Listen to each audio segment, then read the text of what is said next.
Hello everybody. So in this session we are going to discuss that what are the ways which you can follow so as to get full marks in CBSE grade 10 math. तो grade 10 math में तुम full marks कैसे ले सकते हो, इसके लिए कुछ टिप्स हम यहाँ पर डिस्कस करने वाले हैं। So let's start with it.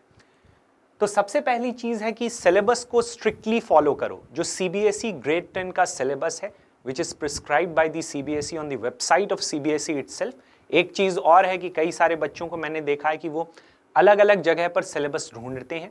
ये मैंने कई बार on the infinity learn class 9 and 10 YouTube channel बताया है कि सिलेबस कहाँ पर तुम्हें मिलेगा। तुम बस गूगल में CBSE ग्रेड 10 सिलेबस टाइप करो, तुम्हें जो फर्स्ट रिजल्ट मिलेगा वो CBSE का ही होगा, उसको स्ट्रिक्टली फॉलो करो। वो अलग बात है कि तुम हो सकता है कुछ और चीज़ें प्रिपेयर कर रहे हो सकता है फाउंडेशन के स्टूडेंट हो, लेकिन फिलहाल तुम्हारे बोर्ड्स के एग्जाम्स हैं, तो बोर्ड्स के लिए उसी को एग्जैक्टली फॉलो करो जो CBSE ग्रेड 10 का सिलेबस है। तो स्ट्रिक्टली फॉलो दी सिलेबस, पहली बात ये है। दूसरी बात ये है कि complete NCERT with exercises and examples. तो NCERT को बिल्कुल कंप्लीट करना है, एक एक क्वेश्चन, चाहे एक्सरसाइज हो या फिर एग्जाम्पल्स हो। बहुत सारे बच्चों को मैंने ये देखा है कि वो एक्सरसाइज तो कंप्लीट कर लेते हैं लेकिन एग्जाम्पल्स को ढंग से नहीं करते हैं। तो ये बात समझो कि एग्जाम्पल्स भी उतने ही इंपॉर्टेंट हैं जितने एक्सरसाइजेज एग्जाम्पल हैं। और यहाँ पर NCERT से मैं सिर्फ NCERT इसका मतलब नहीं है, इससे NCERT एग्जाम्पलर भी है।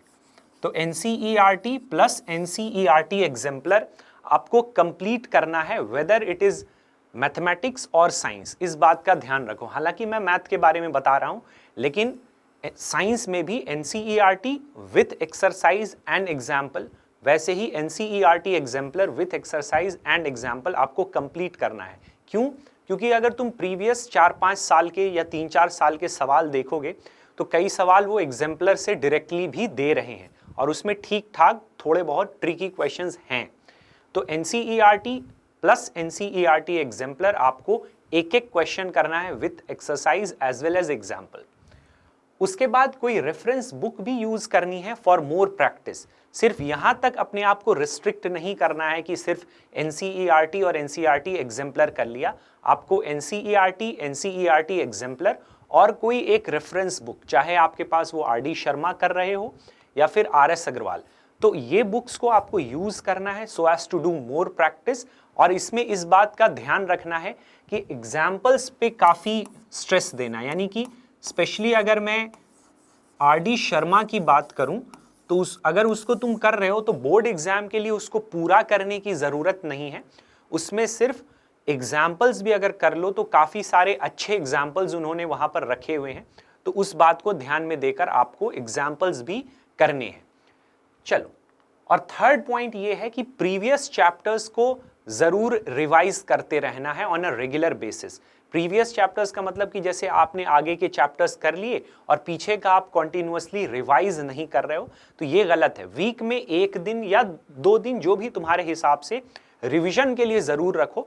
और ये तो देखो सिर्फ मैथ में क्या, हर सब्जेक्ट में इक्वली एप्लीकेबल है, यानी कि आपको कॉन्टिन्यूअसली रिवाइज करते रहना पड़ेगा अगर आप चाहते हैं कि आपके मार्क्स जो हैं वो 95 और 100 तक आए। तो उसके लिए आपको कॉन्टिन्यूअसली रिवाइज करते रहना चाहिए। So revise previous chapters on a regular basis.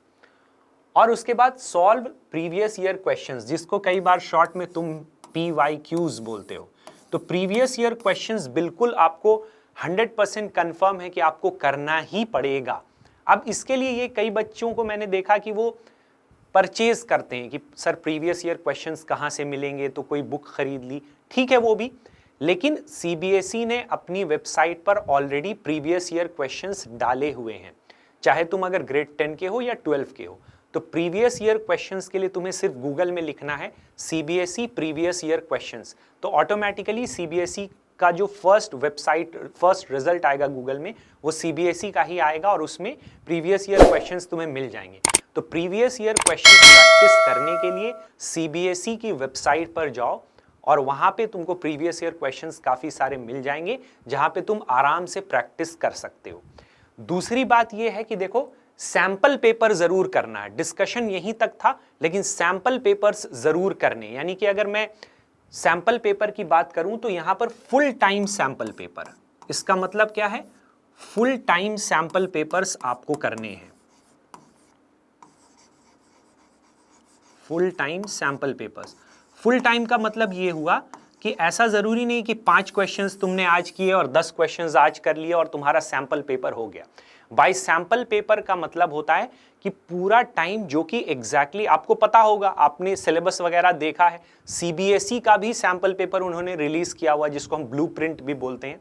तो जितना भी टाइम ड्यूरेशन है उस हिसाब से जो फेमस पब्लिकेशन हाउसेज हैं जैसे ओसवाल, एडुकार्ट, इनका तुम ले सकते हो, अरिहंत का भी होता है, लेकिन ओसवाल, एडुकार्ट का लोग प्रेफर करते हैं फॉर बोर्ड एग्जाम्स।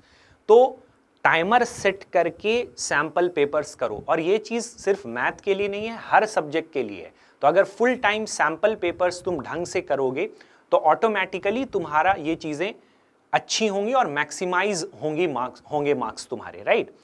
और सैंपल पेपर्स तभी करना है जब तुमने ये सारी चीजें फॉलो कर ली, ये सारी चीजें तुमने ऑटोमेटिकली पहले से किया हुआ है, तभी तुम फुल टाइम सैंपल पेपर्स की तरफ जा सकते हो। वरना फिर सैंपल पेपर्स का मतलब नहीं है। अगर सिलेबस ढंग से नहीं है किया हुआ कंप्लीट, और फिर एनसीईआरटी या एग्जाम्पलर ये चीजें कंप्लीट नहीं है, तो फिर सैंपल पेपर्स का बहुत ज्यादा फायदा जो है वो मिनिमम रहता है। तो इस चीज को ध्यान देना। दूसरी बात, infinity learn class 9 and 10 YouTube channel पर मैंने काफ़ी सारे सेशंस लिए हैं, पूरा सिलेबस मैंने कंप्लीट किया है।